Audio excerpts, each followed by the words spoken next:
Welcome back to the cobbler. What did we say it was a cordwainer? Anyway, the site of Yeah, battle, accordingly. the site of the crime. The cops have left. Annie and the unnamed cop. Um, and Annie said something about you better have our money. Hmm. And Simon is standing up as they leave. Uh, all right. I grab his arm and try to help him up if he can't manage it himself. Yeah, I think he's like, when was the last time you saw him? How long has it been? That's a great question. Yeah. I mean, we were away for how many I've months? like rounded up to half a year. So it's probably been at least a year, if not more, Okay. than that I've seen him. All right. Uh yeah, I think it's not like he's like aged horribly in a year or whatever, but he's older than you, right? And he's gone Hmm. soft, Yeah. clearly. Clearly. No. Um yeah, he's definitely not like a practiced combatant anymore. But he's Yeah. still like strong and like he works, so he's like he's muscly in the arm area at least from all the hammering of the shoes. But Hmm. yeah, he looks like he's taken there's a toll has been taken on him in the last year. Like there's just something like I don't know, quiet where before he was very like authoritative and stern.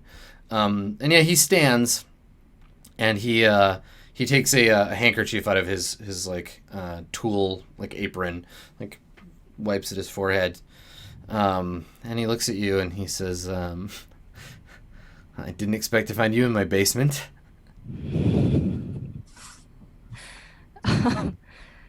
I I kind of ignore that, and Mm-hmm. I'm like, is this what it's like here? Is this what it's like now? He I I don't know what it's like everywhere for everyone, but this has been what it's been like for me for some time. Why do they want money from you? What's happening? He gestures at the shop, and he says, "Bribes mostly to keep the shop. I keep threatening to reallocate my resources to someone else."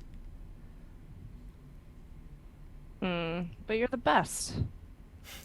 Yeah, he laughs and he's walked past you to start picking up the like boots that these guys knocked over on their way out. Hmm. They angrily like knocked on the floor, and he says, he says it's not about being the best, Agnes. Well, then what is it about? He shrugs. You tell me. You're the one who like just kind of gestures meaninglessly. Like you did all this stuff. It's you tell me about the revolution. Simon, I don't even know where to begin. I and I sort of like look down at my feet and shuffle a little bit. Like I've killed a lot of innocent people. He raises his eyebrow at you, and he says, "Innocent by whose account?" I don't even know anymore. That's the problem. I'm with these people that I trust and that I want to protect because they're my companions, but truthfully, I don't really actually know who they are, and I don't even really know what I'm doing anymore. I think he laughs when you say that, not like a mean spirited laugh, but like he just chuckles and he says, "Well, it's nice to see you too."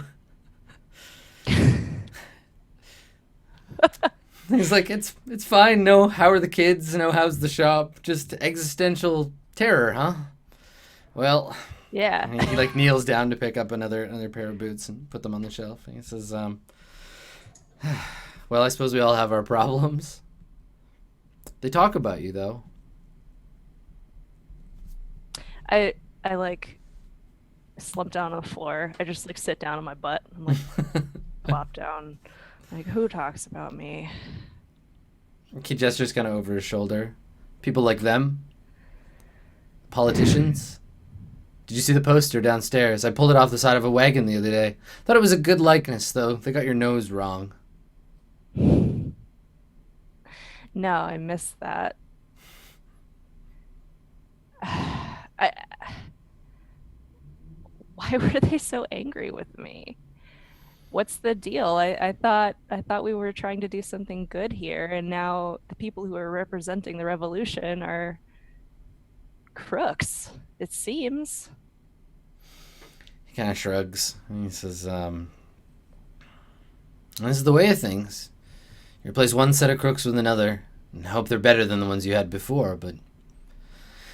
Hell, things will take some time to shake out. These things don't happen overnight as much as the council would like to think they do. And then abruptly, she just sort of like... And you've seen him do this. He just like changes the subject to something that he can understand and like that he can talk to you about. And he says, you're lucky. I think the one that tried to grab you was a little bit drunk. Otherwise, he shakes his head. Very sloppy. Thanks, old friend. Appreciate that. He says, you can make it up to me by helping me clean this place up. Yeah, I totally help him pick up boots. Okay. All right, so let's fade over. Woodsman and Rooster, the two of you are sans basil. What are you doing? Where do we find the two of you? Are you back at Redroot Manor, or have you gone somewhere else? You've had a chance to visit with the like purser or whatever. She's given you the letter of the Duke's credit, and then sent you on your way and was like, well, we'll meet up with you. We'll speak with you again. But I need to keep Basil here, and then so Basil's like hanging out with he's on the island still. Higher ups. Yeah, we're back on the shore. Yeah. I'm curious to see where we find the two of you.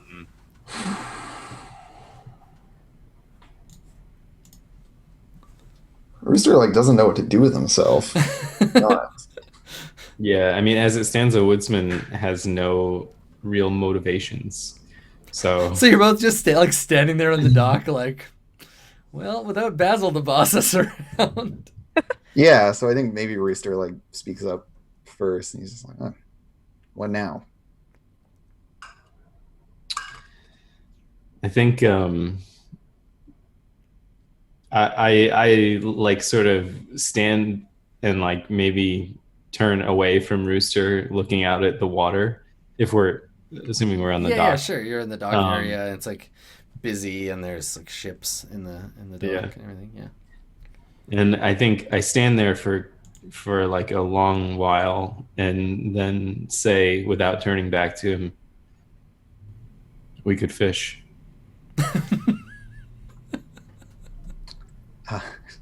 I'd rather drink. You coming? Here. Like the drinking idea was brilliant. I had thought of it for some reason. So we're gonna go to a real shady part of town. Okay. We're gonna like swing by somewhere that I can convert some of this paper into money first, and then we're gonna go to a really shady part of town. Okay, sure. This is Rooster's current plan. Okay. Yeah, I mean, there's like money changers and stuff all over the place, especially in the docks, right? Because foreign sailors come here and want to change their brass denarii for imperial ducats or whatever. So, yeah, you can visit a money changer. Cool. So I basically want to like use my resources to create a cash die. Okay. Now I don't think. I want to check. Let me check how funds work, because I'm not sure you can use the fund to create cash dice, because I think it's already a form of cash dice. Okay, well, but let's check. Know what let me take a look. Dice wizardry we must undertake. Okay, let's do that. Yeah, because I think you could just walk in and be like, give me a bag of silver coins, and the moneylender would be like, on whose credit? And you would just be like, zoop, and then she would get the bill for a bag of silver coins from dude with a really bad exchange rate on the docks. You don't care, though. It's basically just giving like the black Amex to a guy with a drinking problem and a guy with a gambling problem. Man, the revolution's great. All right, so resources. Let's see here. 357.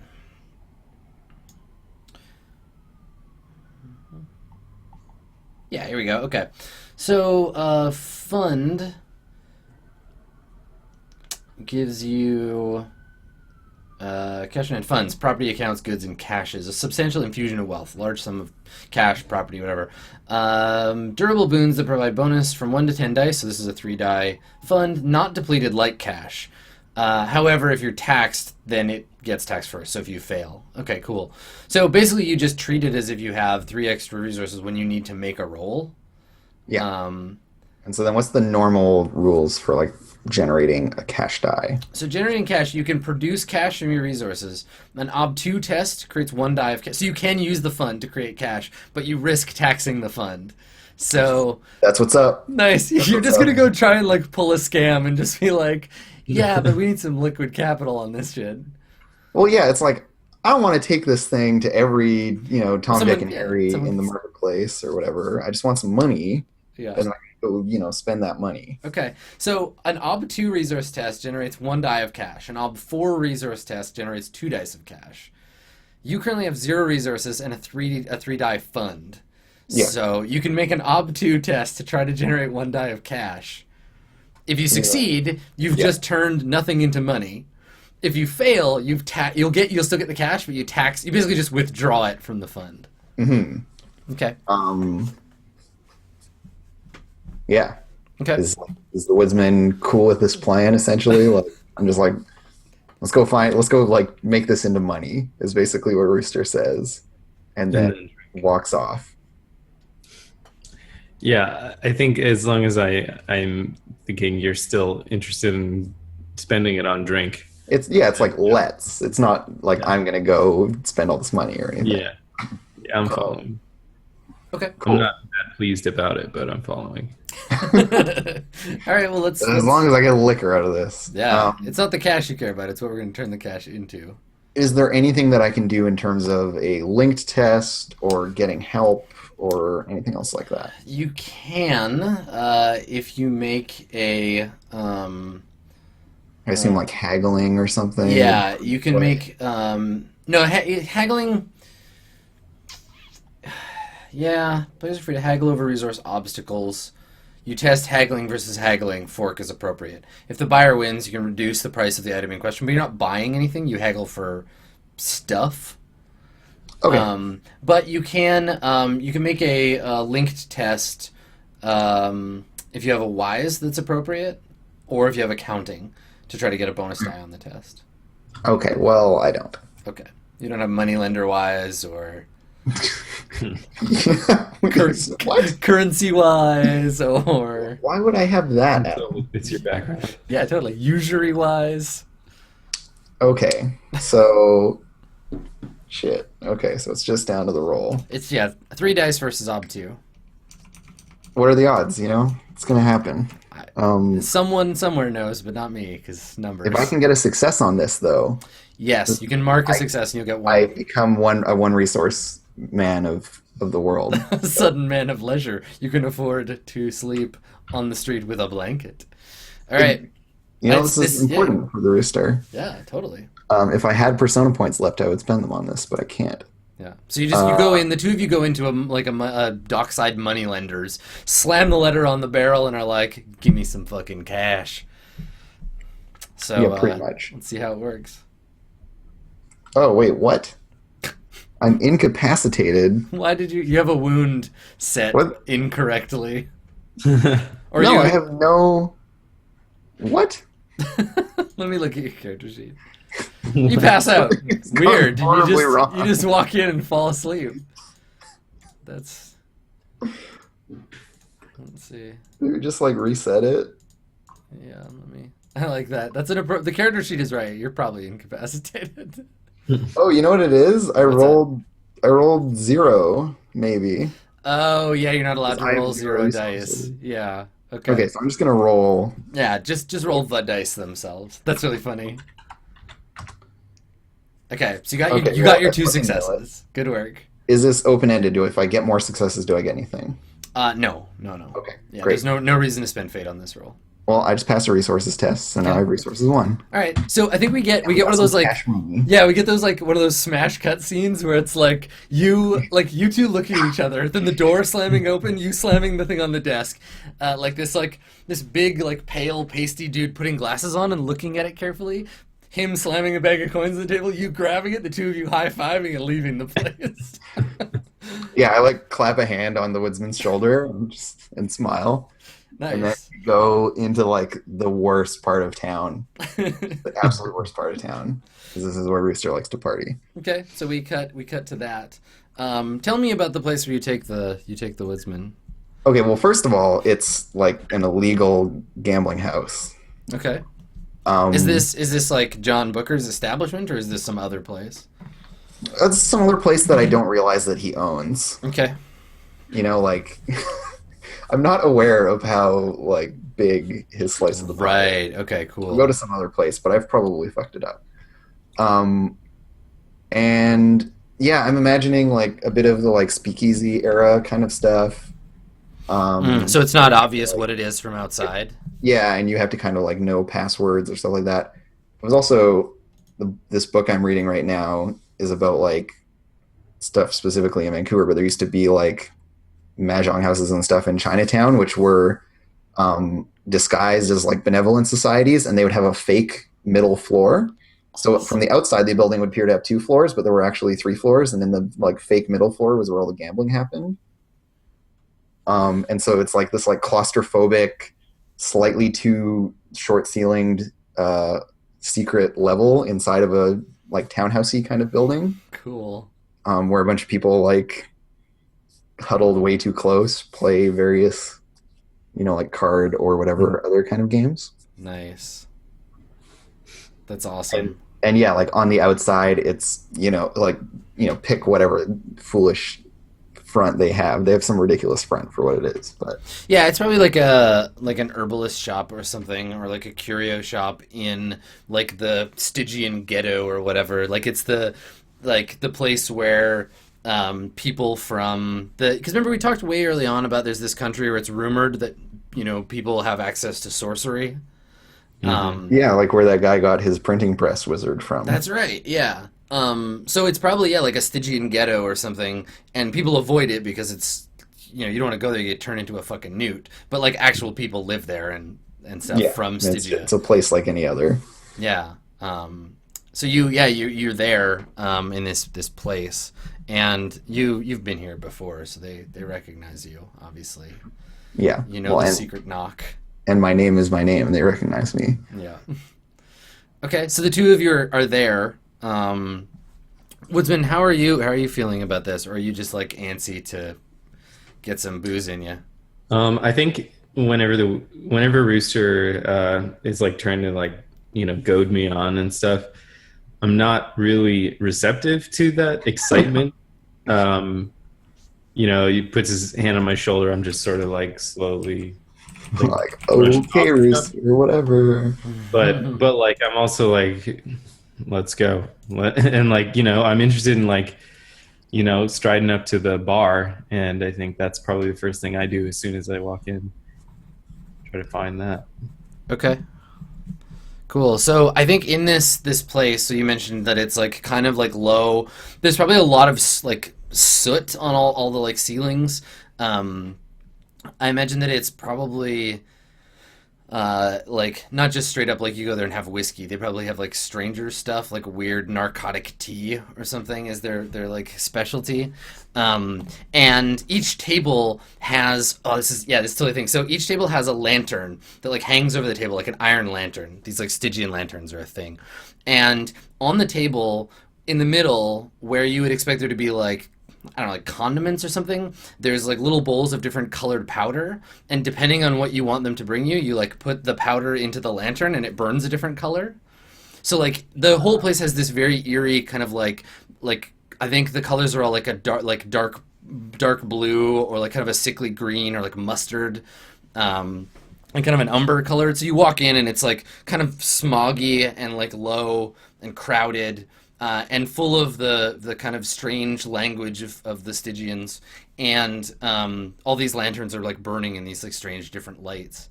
And you're taken to a table, Rooster and Woodsman. Yeah, you like go up to the bar, and then you like get a table. It's like a pool hall or whatever, where you're like, oh yeah, we'll take that one. Yeah. Okay.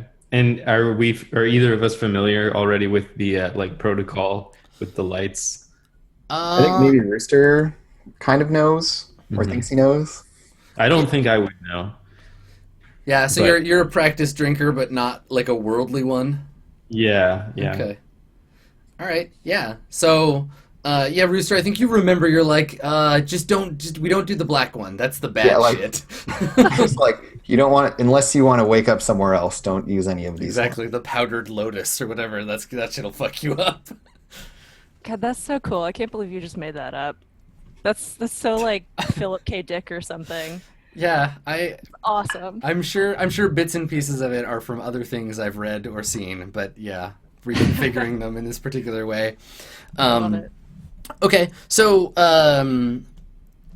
yeah, I think that if you pick a color you kind of remember, and one of the servants comes over, and he's it's funny because I think that like he's made up to look like more like what people expect them to look like. Like this place isn't like a Stygian place just for Stygians. Like there are other like tourists that come here. So he's maybe wearing like some grayish like face makeup to make himself look more like Gaunt. And he comes over carrying a tray with like a little like iron teapot and some ceramic ware on it, and he places them on the table, and pours this sort of whitish kind of milk tea into the cups, and then bows deeply and kind of like ghosts away into the opium fog.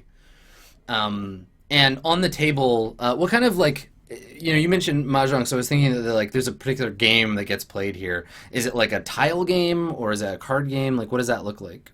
I like the idea of it being a card game, but it's not like Western cards. Like I was doing some research into various like oddball gambling things way back when we were kind of first making characters and stuff. Mm-hmm. And there's I don't remember all the details anymore, but there's like a Korean game where it ends up playing kind of like whatever that version of poker that everyone's super into these days is, where like cards get revealed and it's all about like having different matches to stuff. But it's a lot more random, and the cards are a lot more like pictographical. So Right. like rather than being like a 7 of whatever, it's like more like a tarot card where there's like a I was just about to say like these cards are totally also used in some kind of divination or whatever. Yeah. yeah, I and like so it's it. like this weird hybrid of Because like tarot is a card game too, right? Like, yeah, Mhm. cool. Yes, Okay, so you're playing like a weird occult card game. Yeah, I wonder if like the game itself is sort of frowned upon in the rest of the city. Like this isn't something you would see. Oh, Yeah, certainly not. And definitely. like gambling in general is illegal, right? So the fact Yeah. that we're putting down money on it and everything, yeah. Yeah, and the imagery on the cards is all kind of like weird and archetypal and kind of like like the flayed king and like I like it. Yeah, Okay. and like maybe it's all very macabre as well. Like it's kind of spoopy Yeah. in line with this place's decor. So they put the like teapot out in front of you and your cups, and I want to know what like Woodsman, your reaction to all this is. Like you have a beverage now, but you've never had it before, and you're in a weird place where they're all speaking a language you've probably never heard. So I think before I can like truly react to the situation, I do just go ahead and take a drink. Okay. So I imagine like the reaction is it's like foreign to me, but as long as I can distinguish that I'm drinking like an alcoholic drink. Right. I probably like settle down pretty quickly. I'm like, okay, and sort of like, you know, just take that sip, and then I can finally sort of like lean back and take in this like ridiculously overwhelming scene here, because it's like you didn't actually- even notice any of that stuff before. yeah. I think at this stage I'm actually, now that I'm sort of situated and taking it in, I'm really overwhelmed and probably getting a bit of a sense of like, oh yeah, I should not let my guard down. Like there's a lot of shit going on. And you're like surrounded by strangers. Yeah, like I think that sort of, you know, that impulse kicks in, and I'm just like, okay, is this safe to do here? Does this guy know what he's doing at all? Like, and so can I maybe like I don't know, like perceive what's, if there's any like, you know, sort of ill looking characters around that might pose a threat of some sort, or if everyone's just hanging out. Yeah, you see this haggard-looking dude with a beard and long hair staring at you, then you realize it's a mirror. Yeah, no, you can make a perception test if you like. Okay. Let me just check one thing for you. One sec.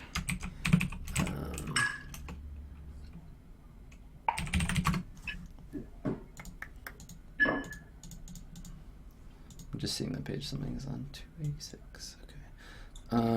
Because I think if you have more dice and you want to roll observation, I just want to make sure it's the right one. Spot the hidden. So spotting weaknesses, armor. Look for. Okay, so you're looking for. You're just getting a stock of the situation. Okay, yeah, it's a perception test then. Okay.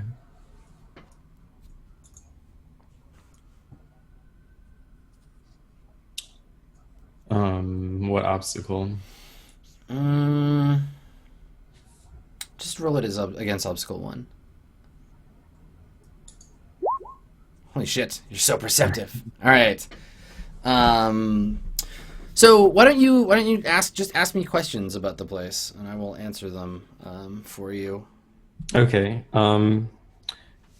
Is this sort of like a weapons open carry sort of situation? Yeah, the first thing that you go looking for. Okay, so I think that you spot, maybe you're like, we're getting this from Wisdom's point of view. You're looking around the sort of weird tea house gambling parlor, and you see a man, sort of bald and fat and sallow, sitting at a table with a couple of men and women playing this card game, and standing, sort of looming behind him, is one of the free men. And she's got a crossbow like hanging at her hip, and no one seems to notice or care. And you spot that first, but then you also notice that many of the other people in the tavern have knives at their belt or other forms of weaponry, concealed or otherwise. And nobody asked you at the door like, "Whoa there with the bow," like, Right. know. Yeah. Though, that being said, you'd be at a severe disadvantage trying to fire a bow in this place because your longbow, or whatever, is probably almost as tall as the ceiling. Yeah. Although, just I should mention, since I never let my guard down, I do have it on me. Yeah. So it's probably like awkwardly sort of pinned against my like chair and my back, like. Mm-hmm. just Yeah. complete- It's like accessible, but- nearby. We're out of place. Yeah. Yeah. Okay. So is there like, I guess, does anyone stand out? Like, is it just kind of noise, or are all the groups sort of like occupying themselves with the same thing, or is there any like mounting drama happening in the scene somewhere? No more. Not yet, anyway. You wait till you fail the roll. No more than you would expect from a place like this. But because there are no windows, you get this weird sense, and I don't know, maybe it's you start to notice the tea going to your head or something, but there's a weird sense of like no time in this place because there's no windows. It's kind of smoky. You're like, yeah, this is what a bar would be like in the middle of the night. Wait, it's like noon. Shit. How long have we been in here? Yeah. All right. So I guess I probably just feel like relatively complacent with the situation, and probably just continue to drink sort of silently, Okay. and just I'm kind of like my eyes are just kind of like glazed over, taking it all in, and so I'm silent and kind of stunned by the whole situation. Okay. Rooster, what are you doing? And yeah, like some point in all of this, our dealer has like come up to the table, Mm-hmm. and kind of like, like a blackjack table style setup or whatever, where it's like, you're playing against the house.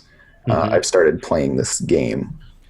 Yeah, and I think that like Woodsman, you notice when he comes over, like you finish your pan around and you see Rooster taking the deck of cards off of a tray that the servant is carrying, but the tray also has like a bunch of other miscellaneous stuff on it, like probably like a black velvet bag that might have like dice in it, a more like standard deck of cards that doesn't look like it's ever been touched.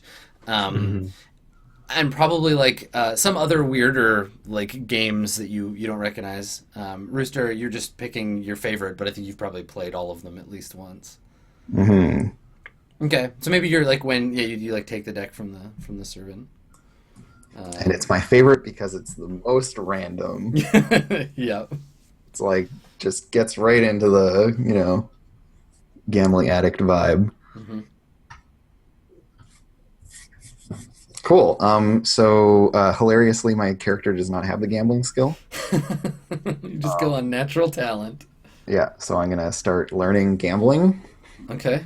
I've been waiting so long for this opportunity. So who are you playing with? Just like against the house. Okay. All right. The house never wins, right? That's the saying. Yeah, that's how it works. Pretty Totally. sure that's the saying. Okay. So let's find the gambling skill and see how that works. So I've got it out. It's will and perception, and it's the skill represents the character's skill, knowledge, and luck with gambling. To use the skill, first make a wager or set a prize, Mhm. an item, animal, piece of property, or cash. Then make a versus test against another gambler. The winner walks away with the prize. All right, so you want to put up that cash die you just got? Yeah, yeah, totally. Okay. So you want to try and earn another cash die, basically? Yeah, and is it fair for me to say that like part of that cash die like got us the drinks and like like the whole Sure, experience the whole what I experience. Yeah, purchased yeah. with it? That's fine. And I haven't lost it yet, It's true. but I very likely You're will. very likely about to. Yeah. Um, cool. So I get to roll 3 dice. Okay, let me just throw in a Stygian gambling house employee character here and give them a skill. But because it's mixed with will, I think I learn it more quickly. Yeah, I think that's how it works out. Okay. So your obstacle is, well, I can't. Wait a minute. Oh, it just rolled 4. Hold on, I did that wrong. Let me try that again. Roll 4. I rolled a 4. That's not how that works. Okay. There we go. Okay. So Ob is 2. Okay, and actually I get 4. I get 4 dice. So it's you're untrained, so you got to get a success on all of them. But if you do, you get a cash die. Damn. Okay, I think I've just got to put this as like some fancy thing. I'm just gonna roll 46 because I cannot get the thing to work correctly for this. Okay. Um,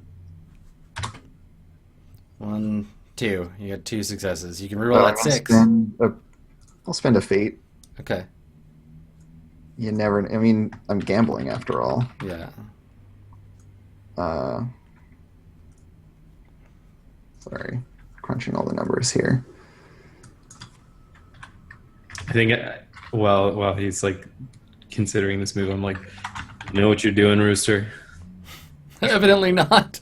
So yeah, from the outside, Woodsman, you see basically they just do like they each flip they get a hand of cards and they each like flip cards onto the table. They choose some and flip them out, and the dealer plays like what looks like a skull with like 4 marks etched on its brow, and then like a weasel being attacked by a cobra, and then two children playing with a ball, and Rooster plays like a bear balancing on the world, like balancing on a globe, and then like the Grim Reaper with a garland of flowers around his neck, and then like a plucked bird. And then on that last card, it's like you have no idea what's going on. You just like watch these symbols get played, and on that last card, they both flip them over, and then you get that reaction where you're like, "Oh, I see who won here." Where the dealer kind of just like nods quietly, but you can see him trying, like sort of smiling, and yeah, Rooster just being like, "Brrr." Rooster, yeah, I kind of crossed my arms and frowned for a minute, and then I just like shrug. I'm just like, it's a good thing it wasn't my money. So And we play a few rounds, but that's Yeah. like the last one, Yeah. that's the deciding one. when I see the defeat obviously happen, I hit the table and I'm like, sure, you get them next time. And I immediately reach into the like black powder and like just pour it into the flame, just idly, not really acknowledging. Like the heavy shit. Yeah. Okay. All right. So there's an exchange where the servant like looks at the fire because it's like burning, like actually just burning black and like not giving off light anymore. So you kind of fall into shadow, and he like looks at it and then looks at Rooster like, is this guy for real? And then like I look at the woodsman. And I think you've noticed that like a couple of other tables nearby are kind of like leaned over looking. Like, you know, when like you're at a theme restaurant and someone orders the like, or it's like someone's birthday at a restaurant and it's just like, oh, something is happening, and people like, Or like someone ordered the like challenge burger or whatever. totally. And while everyone's looking at me, I'm just idly looking down into like the last like sort of swig of my previous drink. Yeah. Just not really concerned about it. Like I just feel like I just ordered another drink. Yeah. And try the new. And I think Rooster like gets up. Like there's this awkward moment where I like push away from the table and like knock my stool over. Yeah. I'm like, thought we were supposed to be having fun tonight. So when he pushes the stool over, I look up and I'm confused. Like, what's the matter? And well, you did hear me when I told you about that one, right? It's too strong for you, right? I know that they've got some weird. That's awesome. Well, let me just consult my instincts here. Wow. Cool. Yeah. I It's feel not like what I said, woodsman.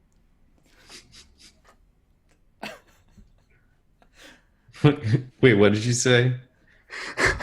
well, I think the great thing about just that one statement was that it hit like a bunch of traits and instincts for both of you all in one thing. Where you're like, well, you said it's too strong for you, and it's like all this stuff is happening. So yeah, and then you said that's not what I said, but yeah, what he said was originally. What did you say about it? You were like, I was like, stay away from these ones. that's all I said. Stay away. Somewhere else. Mm-hmm. Yeah, I'm just like, I don't know what the big deal is. If you don't like it here, you could have just said so. What do you mean don't like it here? I just ordered a new drink. I'm fine. So while the two of you are arguing, or having a spirited conversation about this, the servant has disappeared. Basically, he's gone to prepare your whatever nectar of the Black Lotus. And then like there's this moment of tension where I'm like still standing over him. I'm like waiting, like right on the edge of like starting a fight in this bar over this nonsense. And then the woodsman just doesn't do anything. Why are you standing there? And like I just deflate and like pick up the stool, which is really awkward because I only have one leg. And like it's cramped space. And I pick up the stool and set it down. I'm like, fuck, well, I'm out of money anyways. And I like sit down on the stool and just wait for this like who knows what kind of horrible opiate amphetamine whatever this is. Yeah. So yeah, I think that like you just sit like quietly while like once the servant has gone, the other tables sort of return to their games. Yeah, I do a quick like scan of the room to see if anyone's still looking at us.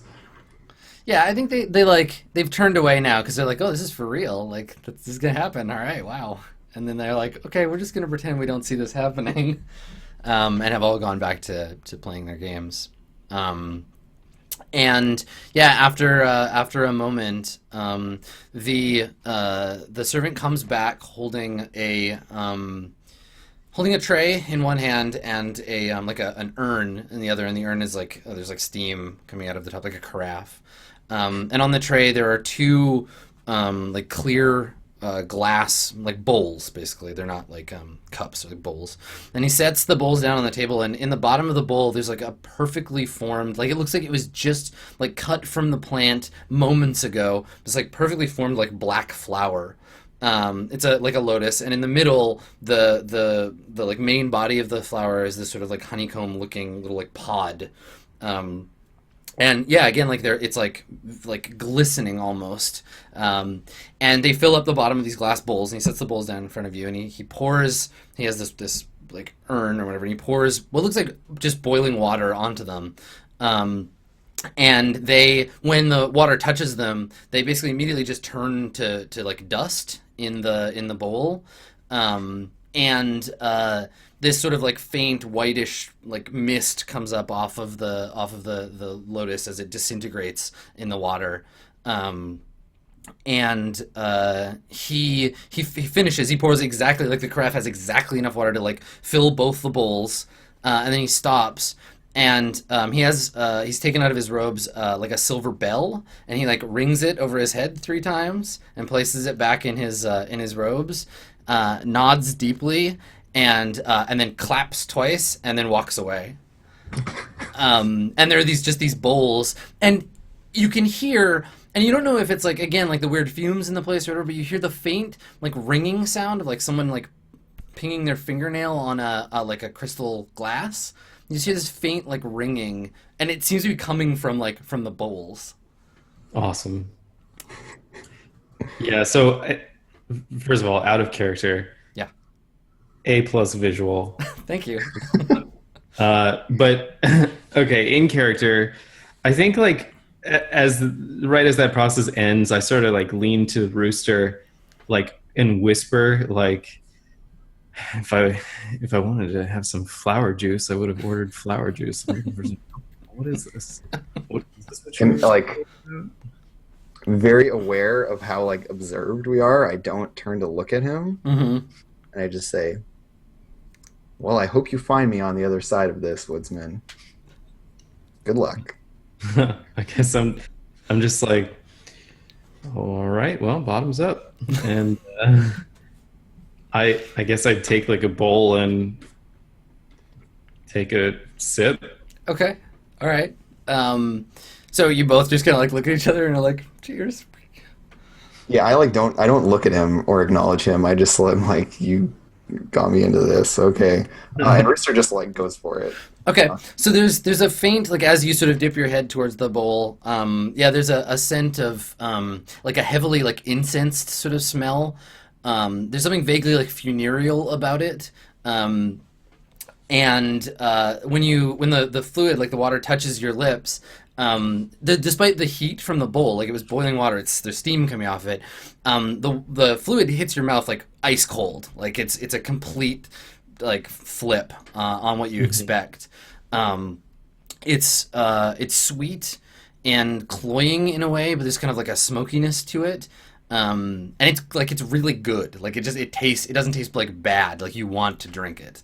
And so like Rooster, you say you just like down the whole thing. And you take a sip. And yeah, it's like high quality stuff. I need both of you to make health tests for that. That is where I am a Viking. Yeah.